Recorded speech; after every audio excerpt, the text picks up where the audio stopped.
saya Stephen, dan hari ini kita akan berbicara tentang trustworthy servant, menjadi seorang hamba yang bisa dipercaya. Untuk memulai, mungkin saya sedikit memberikan pendahuluan. Saya adalah seorang hamba Tuhan. Saya melayani di gereja Hananel di Sunda. Dan saya sudah melayani sejak usia 12 tahun.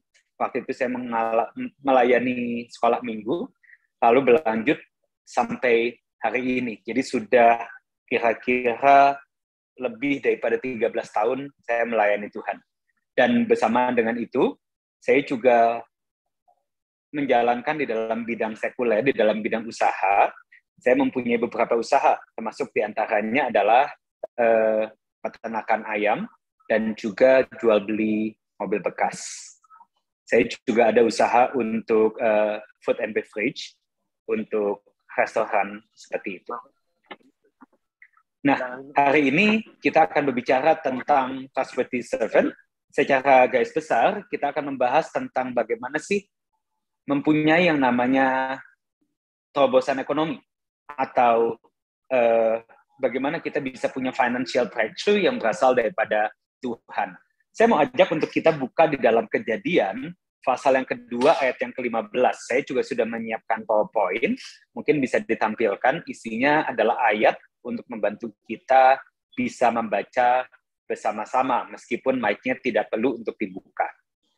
Sekali lagi, kita langsung buka, masuk ke dalam slide yang kedua, di dalam Kejadian, pasal 2, ayat yang ke-15. Nah, di sini dikatakan Tuhan Allah mengambil manusia itu dan menempatkannya dalam Taman Eden untuk mengusahakan dan memelihara taman itu. Nah, sebelum nanti kita masuk kepada poin pentingnya, ada beberapa cara berpikir yang saya mau ubahkan sebetulnya. Saya mau uji untuk setiap kita. Yang pertama adalah sebuah konsep bahwa segala sesuatu yang daripada Tuhan itu pasti sempurna adanya. Nah, hari ini saya mau ubah sedikit konsepnya. Saya percaya segala sesuatu yang daripada Tuhan itu sempurna pada akhirnya. Tetapi bukan berarti ketika kita dapat sesuatu dari Tuhan, itu sudah diberikan dalam wujud, dalam bentuk yang sempurna. Tidak selalu seperti itu. Contohnya adalah Taman Eden. Banyak orang berkata Taman Eden adalah sebuah taman yang sempurna, semuanya baik, karena itu adalah ciptaan Tuhan yang mula-mula. Tapi nyatanya, Tuhan meminta manusia untuk mengusahakan dan memelihara taman itu. Artinya apa? There is something to improve. Ada sesuatu yang bisa ditingkatkan, ada sesuatu yang bisa ditambahkan. Tuhan memberikan Taman Eden sangat baik kondisinya. Tetapi dia menginginkan manusia untuk mengusahakan, artinya mengembangkan, dan memelihara, artinya menjaga. Nah, contoh seperti ini. Saya pernah punya kesaksian, ada seorang teman cerita dengan saya, dia panggil saya Koko. Saya dapat dari Tuhan untuk membuka sebuah usaha. Dan usahanya waktu itu adalah usaha untuk menjual sepatu. Nah, maaf, saya diminta untuk horizontal bentuknya. Oke. Ya, apakah lebih baik? Ya, udah bagus nih. Oke. Ya, saya ulang ya. Waktu itu ada seorang teman, dia panggil saya Koko, dia kesaksian dengan saya, dia cerita seperti ini. Kok, saya dengar suara dari Tuhan, saya dapat peneguhan dari hamba Tuhan, saya yakin ini suara dari Tuhan, bahwa saya dipanggil untuk menjadi seorang pengusaha. Dan anak ini berkata, Tuhan berkata kepada saya, Tuhan memberikan pesan untuk saya memulai usaha jual sepatu. Dan dia bikin, tiba-tiba pada saat dia membuat itu, ajaib sekali, ada banyak pintu yang dibukakan. Seolah-olah tiba-tiba ada teman yang memberikan ruko untuk dia sewa, untuk menjadi tempat jualan sepatu. Gratis, nggak perlu bayar. Berjalan 1 bulan, 2 bulan, 3 bulan, dan toko ini sepi sekali. Lalu anak ini tanya dengan saya, dan dia berkata, kok kenapa ya? Saya yakin loh ini dapat dari Tuhan. Kenapa toko saya tetap sepi? Nah, ini adalah sebuah kesalahan cara berpikir kebanyakan orang, saudara. Mereka berpikir kalau dapat dari Tuhan, maka otomatis Tuhan akan memberikan dari A sampai Z. Nyatanya enggak. Tuhan memberikan kita kemampuan untuk mengembangkan, mengelola, dan memelihara.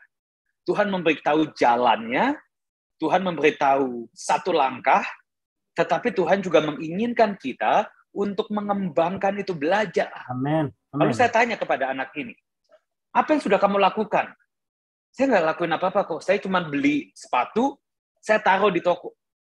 Dan saya berkata, apa yang kamu lakukan untuk promosi?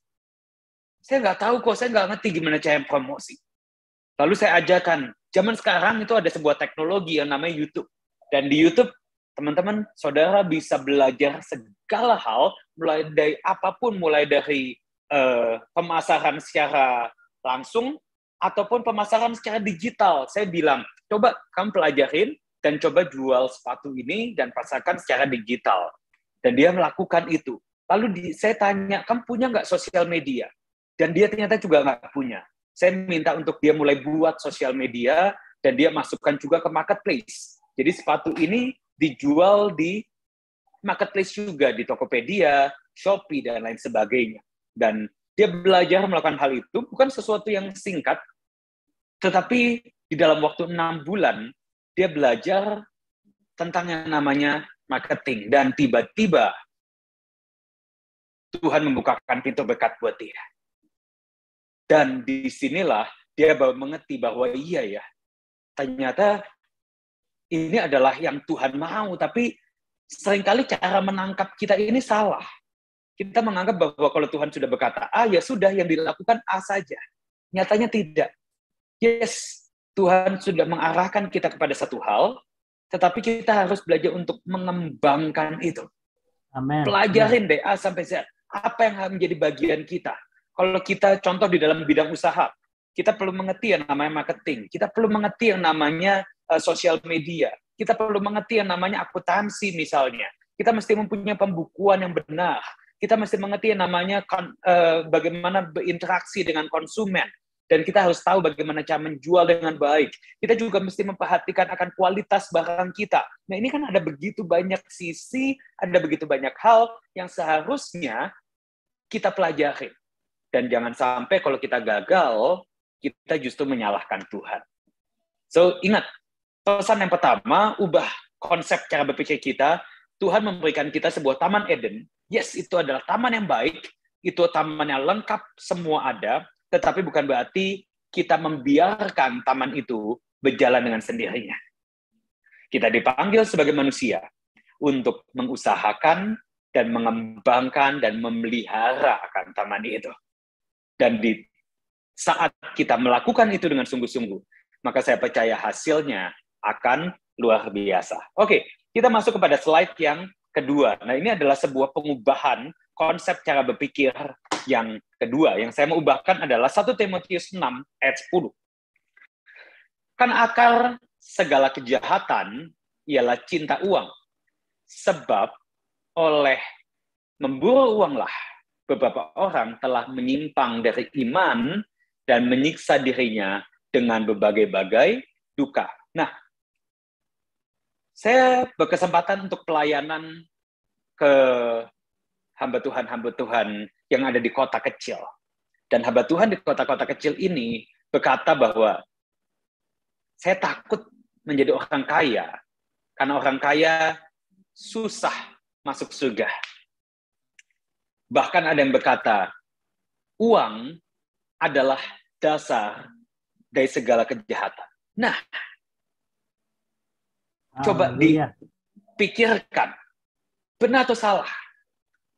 Salah, saudara. Salah. Yang menjadi dasar daripada segala sesuatu yang jahat adalah cinta akan uang, bukan uangnya. Punya uang itu nggak masalah.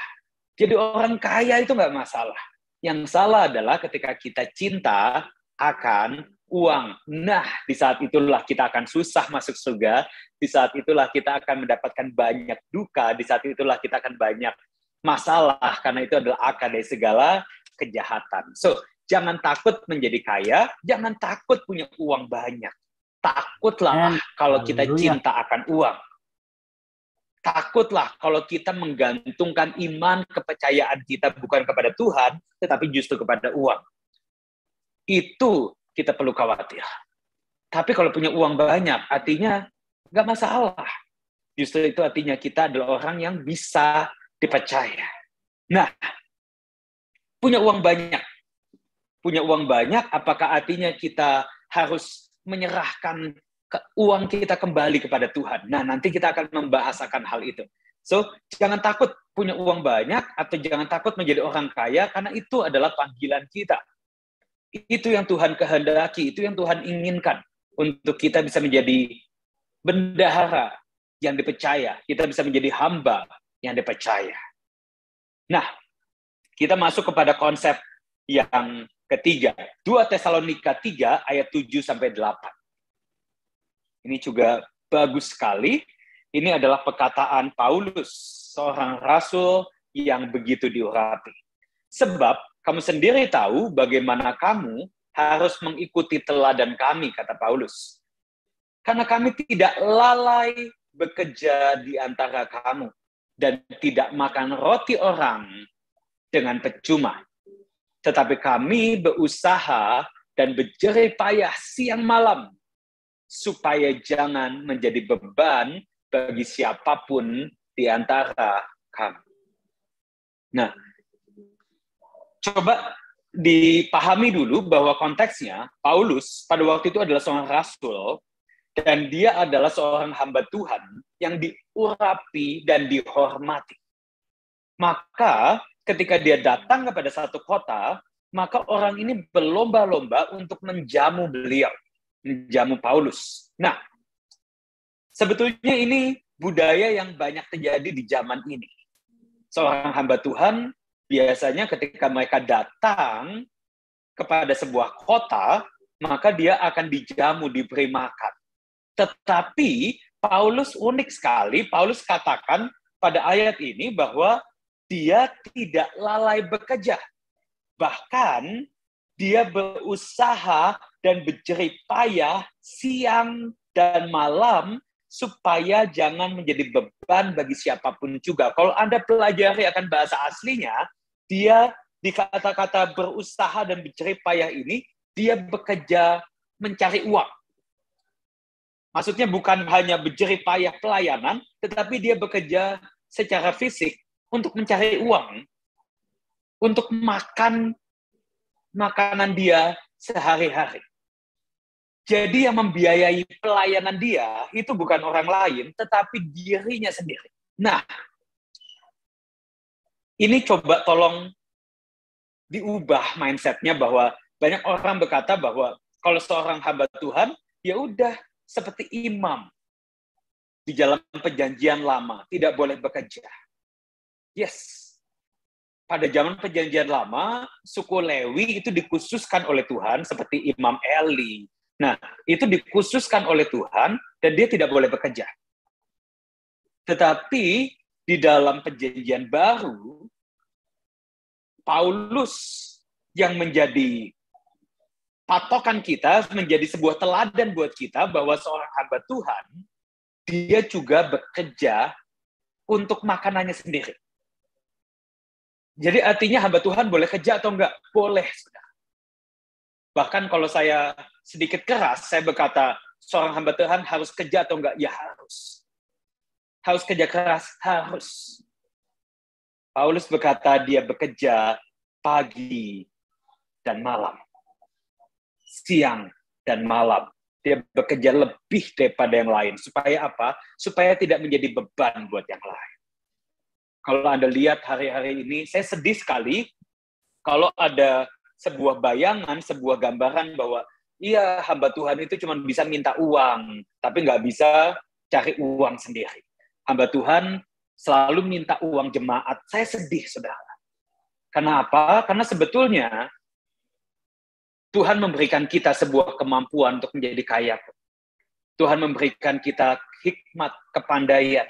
Bahkan Alkitab mengajarkan kita menjadi sebuah teladan. Paulus menjadi sebuah teladan untuk bekerja. Dan jangan sampai kita menyusahkan orang lain, minta uang ke orang lain, minta makan ke orang lain, dan mengatasnamakan, ya saya kan pelayanan, saya nggak punya uang. Ya saya kan kerja buat Tuhan, makanya saya nggak punya uang, makanya saya minta sedekah. Saya sedih, saudara. Paulus menjadi teladan buat kita. Dia melayani Tuhan, tetapi dia juga bekerja. Dia seorang hamba Tuhan, tetapi dia juga bekerja. Supaya apa? Dia bisa menjadi teladan bagi semua orang. Dan ini harusnya setiap orang yang melayani Tuhan, dia juga harus bisa bekerja supaya dia bisa menjadi teladan. Nah, saya berdoa ini sebuah konsep yang membukakan akan cara berpikir kita. Oke? Selanjutnya, kita akan membaca di dalam Matius, pasal yang ke-25, ayat yang ke-14. Ini menarik. Ini adalah sebuah pengumpamaan yang saya yakin kita semua sudah pernah dengar, tetapi saya berdoa ini bisa mengubahkan cara berpikir kita. Sebab hal kerajaan surga sama seperti seorang yang mau bepergian ke luar negeri, yang memanggil hamba-hambanya dan mempercayakan hartanya kepada mereka. Next, Anda mesti ingat ini. We are manager and not the owner. Kita adalah pengelola dan bukan pemilik daripada uang yang kita punya. Dari segala sesuatu yang kita miliki. Talenta tidak hanya berbicara tentang uang. Talenta berbicara tentang kemampuan, skill. Mungkin ada yang bisa nyanyi, ada yang bisa berbicara, ada yang bisa khotbah, ada yang bisa accounting, ada yang bisa marketing, ada yang bisa berbisnis. Kemampuanmu, talentamu ini, itu adalah sebuah talenta juga. Dan juga community, itu juga bisa menjadikan talenta. Tenaga, itu juga bisa menjadikan talenta. Waktu, itu adalah sebuah talenta. Jadi ingat, segala sesuatu yang sudah Tuhan berikan dalam hidupmu, itu bukan kepunyaan kita. Tetapi itu adalah kepunyaan Tuhan. Artinya apa? Kita tidak bisa menggunakan hanya dengan kemauan kita, tetapi kita harus gunakan untuk kemuliaan Tuhan. Next slide. Matius 25 ayat yang ke-15. Yang seorang diberikan 5 talenta. Next slide, boleh? Yang seorang lagi 2. Dan yang seorang lain lagi 1. Masing-masing menurut kesanggupannya, lalu ia berangkat. Nah, kalau Anda lihat di sini, Tuhan kok kayaknya nggak adil ya. Ada yang diberikan 1 talenta, ada yang diberikan 2, dan ada yang diberikan 5.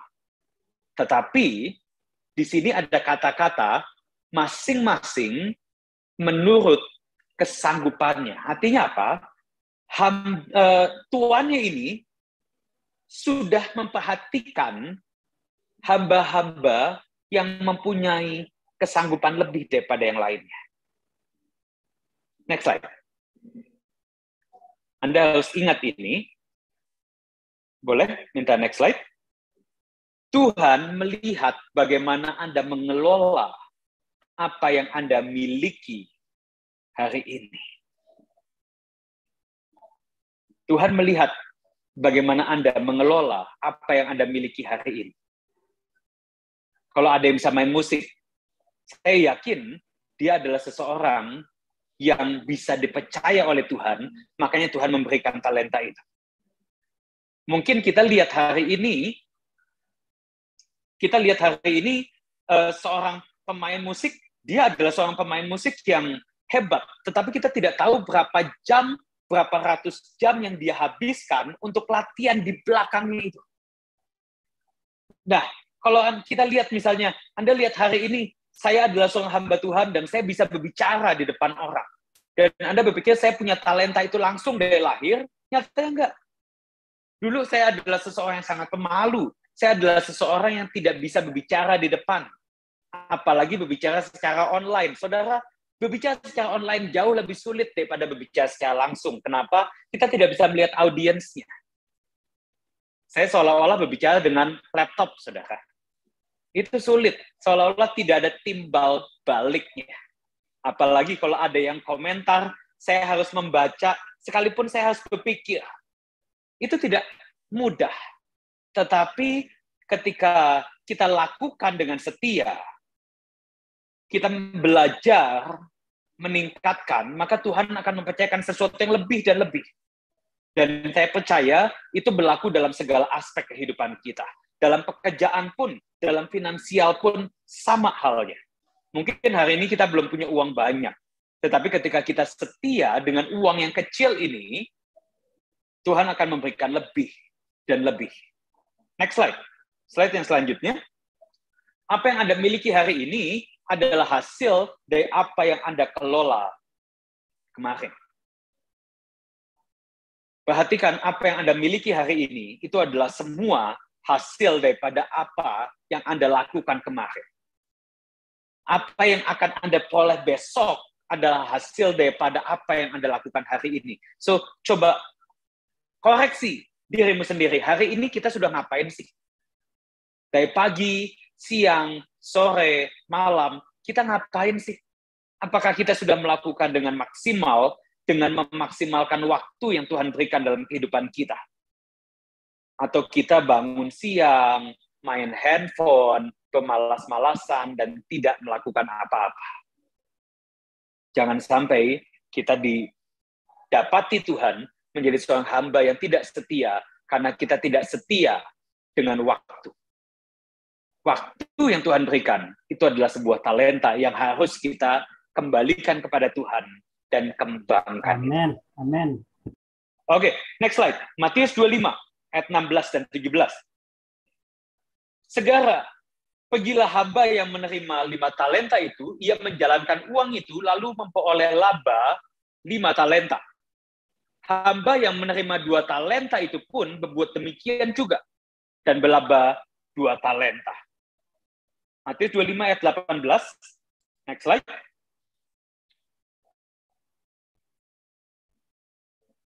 Matius 25 ayat 18, tetapi hamba yang menerima 1 talenta itu pergi dan menggali lubang di dalam tanah, lalu menyembunyikan uang tuannya. Nah, saudara, ini menarik. Dari seorang hamba yang menerima 5 talenta, ia menjalankan uang, lalu memperoleh laba 5 talenta. Yang menerima 2 talenta, dia berbuat demikian juga dan berlaba 2 talenta. Dan yang menerima 1 talenta, ia menggali lubang dan menyembunyikan uangnya. Nah, saya mau memberikan sebuah pengertian yang berbeda sekali lagi, dan saya berdoa ini membukakan akan cara berpikir kita. Ada orang yang berkata seperti ini, kalau saya terima uang daripada Tuhan, saya akan kembalikan uang ini kepada Tuhan sebagai benih, supaya saya diberkati. Benar atau salah? Saya mau berkata itu salah. Kalau kita terima uang, kita kembalikan sebagian kepada Tuhan untuk menjadi benih, supaya kita diberkati. Artinya kita menjadikan Tuhan tempat investasi dong. Salah, saudara. Artinya kita menjadikan Tuhan sebuah tempat untuk mengembangkan uang kita. Salah. Ketika kita memberikan sesuatu kembali kepada Tuhan. Karena kita mengasihi Tuhan. Bukan untuk supaya kita diberkati. Kalau motivasimu menyerahkan kepada Tuhan supaya kita diberkati, itu salah total. Banyak orang berpikir, saya harus memberikan lebih kepada Tuhan, supaya saya terima lebih daripada Tuhan. Kok jadinya kayak investasi bodong, saudara? Nanam 1 juta, dapatnya 2 juta. Nanti hati-hati masuk penjara. Tuhan bukan tempat investasi. Kalau kita memberikan persembahan kepada Tuhan, bukan supaya kita diberkati, tetapi karena wujud kita mencintai Tuhan.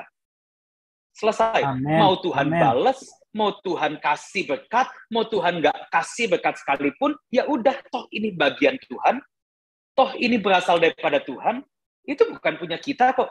Amin. Amin. Jangan punya pemikiran yang salah. Jadi punya mentalitas ketika kita mempersembahkan kepada Tuhan, ini adalah karena kita mencintai Tuhan. Tapi konsep yang kedua yang saya ingin bagikan bagi setiap kita. Tuhan ingin kita mengembangkan talenta. Uang itu talenta bukan? Talenta. Artinya, kalau kita terima 1 juta, dan kita kasih Tuhan 100.000 puluhan dalam tanda kutip, bukankah kita sama seperti seorang hamba yang menerima 1 talenta, bahkan mengembalikan kepada Tuhan hanya 1/10-nya? Nah, coba pikir hal itu. Coba pikirin, saudara. Tuhan ingin kita itu memberikan bukan sebagian kecil dari apa yang sudah Tuhan berikan kepada kita. Yes, itu kita lakukan sebagai persembahan, kita lakukan sebagai wujud cinta. Tetapi yang Tuhan inginkan adalah, kalau Tuhan memberikan kita uang 1 juta, kelola ini dengan baik. Kembangkan ini, uang 1 jutamu ini dikembangkan, dan pakai itu untuk kemuliaan nama Tuhan. Amin. Amin. Itu yang Tuhan mau. Contoh bagaimana? Kita mesti punya pemikiran yang terbuka bahwa menjadi berkat bukan hanya dengan memberikan uang kepada Tuhan. Tetapi contohnya, kalau kita punya uang 1 juta, tetapi uang ini kita kelola contoh untuk memberi makan bagi banyak orang. Apakah itu menjadi berkat juga? Itu menjadi berkat juga.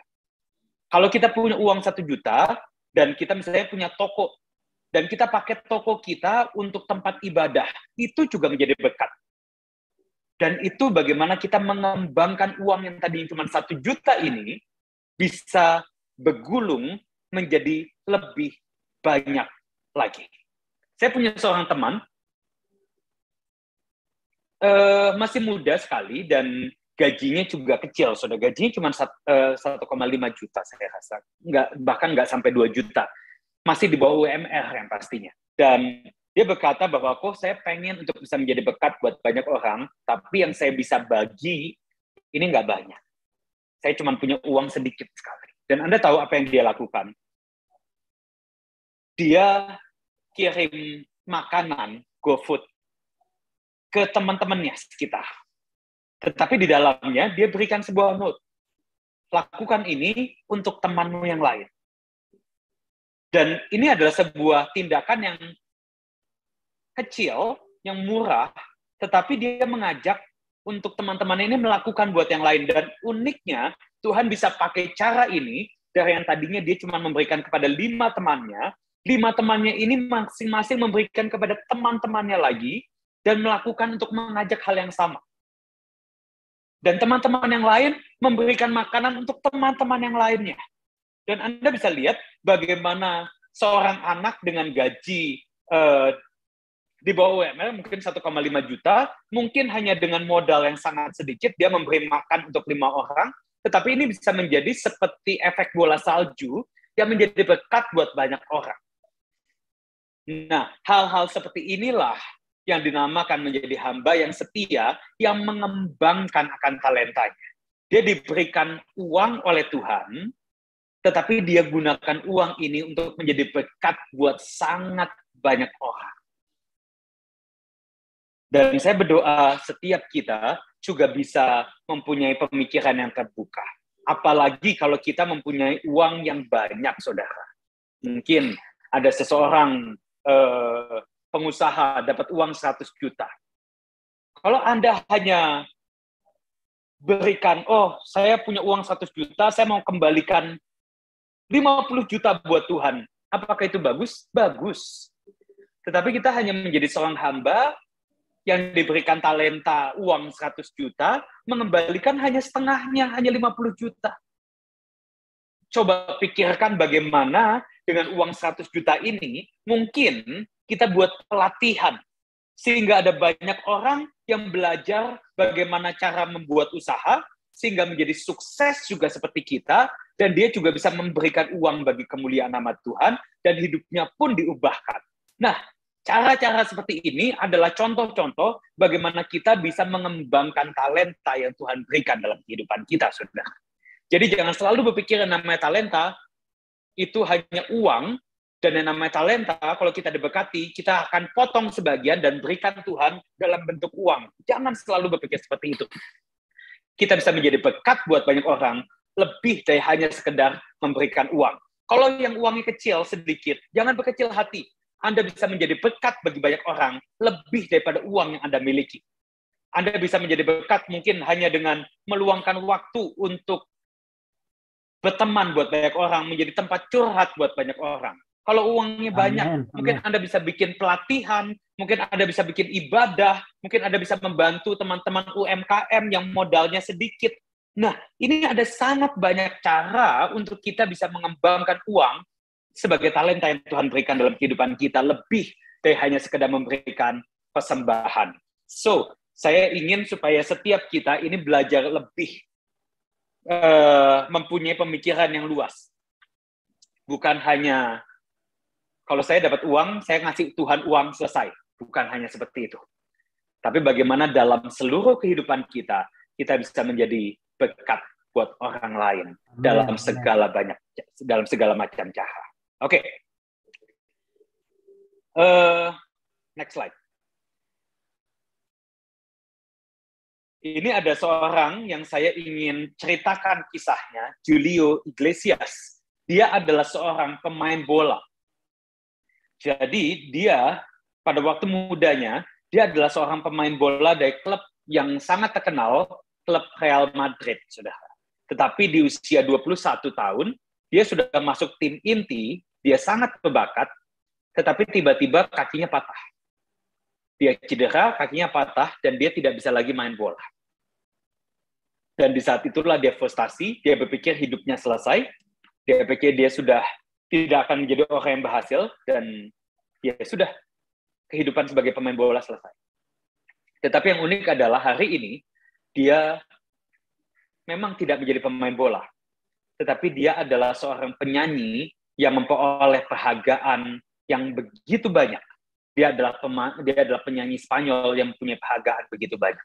Dan sampai hari ini, dia masih menjadi seorang penyanyi yang diakui oleh dunia. Yang saya mau ceritakan apa? Yes, di dalam kehidupan kita, Tuhan bisa mengubahkan yang namanya kutuk menjadi berkat. Dan ini kita harus pelajari. Next slide. Matius 25, ayat yang ke-20. Hamba yang menerima 5 talenta itu datang, dan ia membawa laba 5 talenta. Katanya, Tuan, 5 talenta Tuhan percayakan kepadaku. Lihat, aku telah peroleh laba 5 talenta. Maka kata Tuhan itu kepadanya, baik sekali perbuatanmu. Hai hambaku yang baik dan setia. Engkau telah setia dalam perkara kecil, aku akan memberikan kepadamu tanggung jawab dalam perkara yang besar. Masuklah dan turutlah dalam kebahagiaan Tuhan. Next slide. Lalu datanglah hamba yang menerima 2 talenta itu, katanya, Tuan, 2 talenta Tuhan percayakan kepadaku, lihat, aku telah peroleh laba 2 talenta. Maka kata tuannya itu kepadanya, baik sekali perbuatanmu itu. Hai hambaku yang baik dan setia, engkau telah setia memikul tanggung jawab dalam perkara yang kecil. Aku akan memberikan kepadamu tanggung jawab dalam perkara yang besar. Masuklah dan turutlah dalam kebahagiaan Tuhan. Nah, dari ayat ini, kita harus mengerti bahwa seseorang hamba yang setia, seorang hamba yang trustworthy, yang bisa dipercaya adalah hamba yang mengembangkan akan talentanya. Dan yang mengembangkan hambanya atau tuannya, hambanya, saudara. Dan kalau tidak mengembangkan, maka ada hukuman yang harus diterima oleh hambanya itu. So, hari ini, Anda berpikir bahwa firman yang akan disampaikan adalah sebuah firman yang enak. Tetapi saya mau menyampaikan bahwa firman yang disampaikan hari ini tidak sepenuhnya enak, saudara. Kenapa? Karena coba lihat apa yang ada di tanganmu hari ini. Anda berpikir Tuhan akan mendatangkan berkat jatuh dari langit. Yes, emas batangan. Bisa nggak? Bisa. Tetapi kalau itu terjadi, Anda harus khawatir. Karena kalau Tuhan memberikan 1 kilo emas batangan, artinya emas 1 kilo itu harus jadi berapa? Harus jadi 2 kilo, saudara. Coba ubah cara berpikir kita. Tadi kita deklarasi, kita minta uang sekian triliun. Kepikir nggak? Kalau kita harus mengembangkan uang itu loh. Kalau Tuhan sungguh-sungguh memberikan dalam kehidupan kita. Kalau kita terima uang dari Tuhan 1 triliun, artinya kita harus minimal menjadikan 2 kali lipat, 2 triliun. Bisa atau enggak? Kalau enggak, bukan itu jadi berkat, itu jadi kutuk buat setiap kita.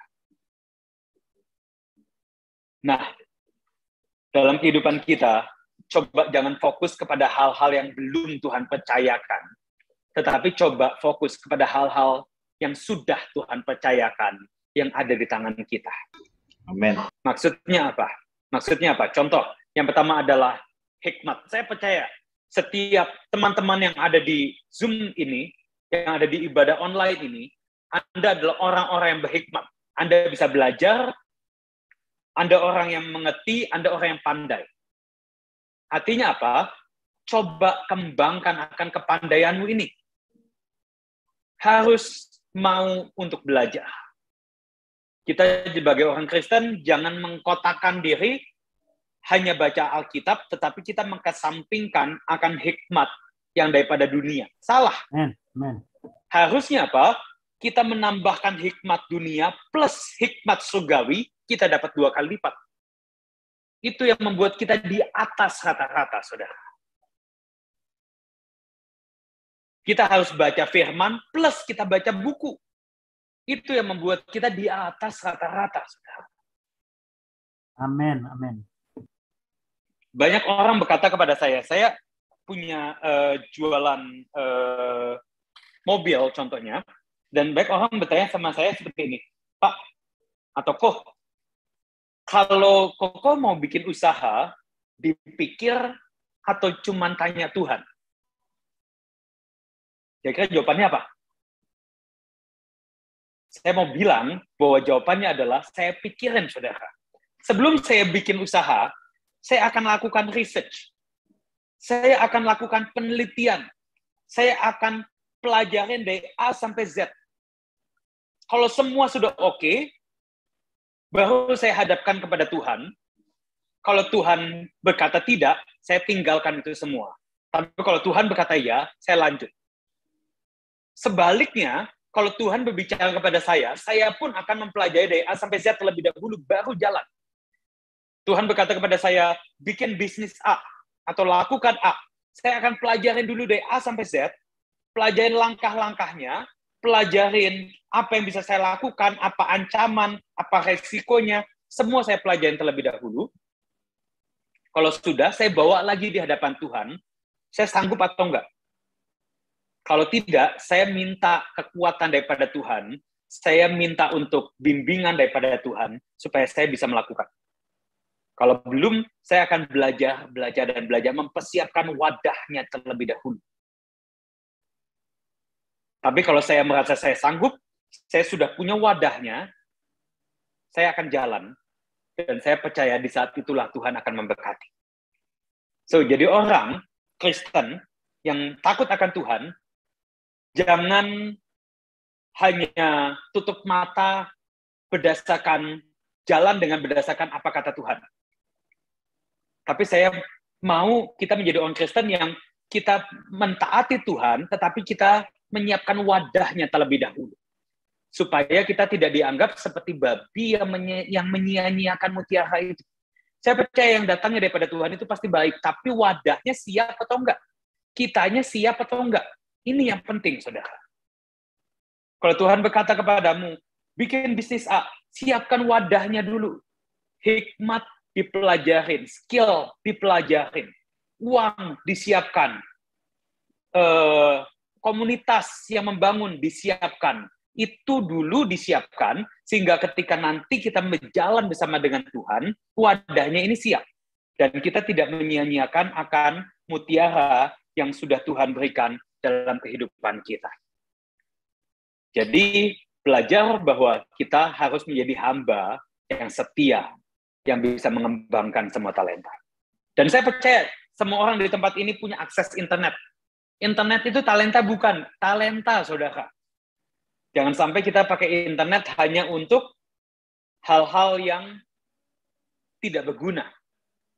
Tapi coba pakai internet untuk kita beribadah, pakai internet untuk kita melayani Tuhan, pakai internet untuk kita belajar, untuk kita mengembangkan akan skill kita, mengembangkan akan bisnis kita. Sebab itu talenta yang Tuhan berikan dalam kehidupan kita. Selanjutnya apa? Komunitas. Saya bahagia sekali tadi saya lihat ada begitu banyak perusahaan-perusahaan yang didaftar di ibadah online ini. Dan saya berdoa teman-teman bisa menciptakan sebuah komunitas yang saling mendukung satu sama lain. Mungkin ada yang kuat di bagian A, ada yang kuat di bagian B, dan kita bisa saling tanya pendapat, dan kita bisa saling mendukung, saling membangun satu dengan yang lainnya. Komunitas itu adalah talenta yang harus dikembangkan, dimaksimalkan. Nah, boleh saya lanjut next slide?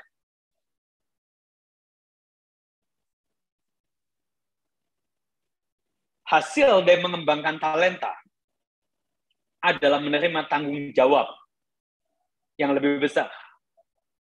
Nah, ini yang saya ingin bagikan bagi setiap kita. Tuhan sangat ingin memberkati kita. Tetapi saya minta maaf bahwa saya mesti berkata apa yang saya percaya. Yang saya percaya adalah Dia Tuhan yang memberikan berkat sesuai dengan kemampuan kita. Dia Tuhan yang memberikan akan terobosan ekonomi sesuai dengan wadah kita. Dia Tuhan yang begitu mengasihi kita.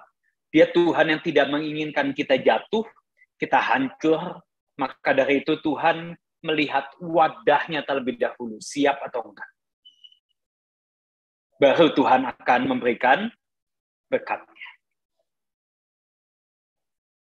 Yang mendatangkan berkat, maaf, bukan hanya dengan tumpang tangan, saudara. Yang mendatangkan berkat, bukan hanya dengan banyaknya ibadah yang kita lakukan. Yang mendatangkan berkat, bukan hanya dengan minyak urapan, tindakan profetik, dan perkataan deklarasi. Tetapi tentang wadahnya terlebih dahulu, siap atau enggak. Kita setia enggak dalam hal-hal yang kecil. Kita sudah menjadi hamba yang bisa dipercaya atau tidak. Itu yang diperhatikan oleh Tuhan. Kalau yang kecil saja kita tidak perhatikan, Tuhan tidak bisa memberikan tanggung jawab yang lebih besar lagi dalam kehidupan kita. So, hari ini saya akan segera selesai. Saya mau rangkum sedikit dari apa yang sudah saya sampaikan dari tadi awal sampai akhir dengan singkat. Saya berdoa ini bisa menjadi berkat buat setiap kita. Yang pertama, ingat, Tuhan memberikan kepada setiap kita ujungnya pasti baik, ujungnya pasti sempurna. Tetapi bukan berarti yang Tuhan berikan itu sudah sempurna hari ini. Ada bagian kita untuk mengusahakan dan memelihara. Poin yang kedua, cinta akan uang itu yang menjadi akar dari segala kejahatan. Jangan takut untuk menjadi seorang bendahara Tuhan. Jangan takut untuk menjadi orang yang mempunyai uang, tetapi takutlah ketika kita cinta akan uang. Hal yang ketiga, jangan sampai kita menjadi seorang pelayan, kita menjadi mengaku sebagai orang hamba Tuhan, tetapi kehidupan kita tidak menjadi teladan buat orang lain. Yang dimaksudkan apa? Hidup kita ini menyusahkan orang lain. Setiap hari minta uang, setiap hari minta makan di kiri, di kanan, hidup kita menyulitkan orang lain. Bukan berarti Anda tidak boleh menjadi pelayan sepenuh waktu, boleh. Tetapi poin saya adalah jangan sampai hidupmu ini menyusahkan orang lain. Amin. Amin. Belajar dari Paulus. Dia adalah seseorang pelayan sepenuh waktu loh. Dia pelayan sepenuh waktu. Tetapi dia juga tidak menyusahkan orang lain dengan dia belajar untuk berusaha, untuk memberi makan dirinya sendiri. Selanjutnya, poin yang selanjutnya adalah kita adalah seorang pengelola. Kita adalah seorang manajer. Segala sesuatu yang kita punya, yang ada di tangan kita, ini adalah kepunyaan Tuhan. So, gunakan itu untuk kemuliaan nama Tuhan. Ingat, yang Tuhan percayakan dalam kehidupan kita adalah hasil daripada apa yang kita lakukan di hari sebelumnya. Jadi, kalau Anda mau menerima lebih besok, lakukan lebih hari ini.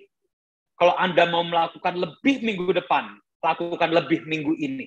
Saya percaya Tuhan melihat akan hamba-hamba yang pandai untuk mengelola, dan Tuhan akan percayakan lebih. Jangan takut, Tuhan bisa mengubahkan akan kegagalan-kegagalan, kesalahan-kesalahanmu untuk menjadi sebuah berkat di masa depan. Tuhan bisa mengubahkan kutuk menjadi berkat.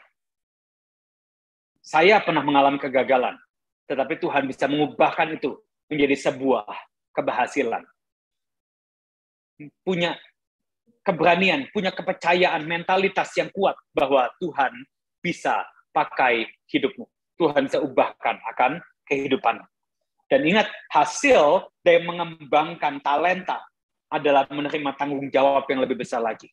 Kalau Anda mau dipercaya lebih, siapkan wadahnya ini, saudara. Siapkan wadahnya. Anda mau dipakai Tuhan untuk terima berkat lebih, siapkan wadahnya. Anda mau untuk usahamu berkembang, siapkan wadahnya. Wadahnya itu apa? Belajar lebih banyak. Wadahnya itu apa? Kerja lebih kuat. Nah, itu adalah wadah. Itu adalah bagaimana kita menunjukkan kepada Tuhan untuk kita ini hamba yang bisa dipercaya loh. Kita ini hamba yang mengembangkan setiap talenta yang sudah Engkau percayakan dalam hidupku. Maka Tuhan akan percayakan lebih dan lebih. So, saya berdoa ini bisa menjadi berkat bagi setiap kita. Jangan khawatir, saya percaya Tuhan bisa berbicara bagi setiap kita. Tuhan bisa pakai hidupmu untuk menjalankan berkat yang untuk menerima berkat yang lebih besar dan lebih ajaib lagi. Tetapi Tuhan juga mau untuk melihat kita harus menjadi hamba yang bisa dipercaya terlebih dahulu.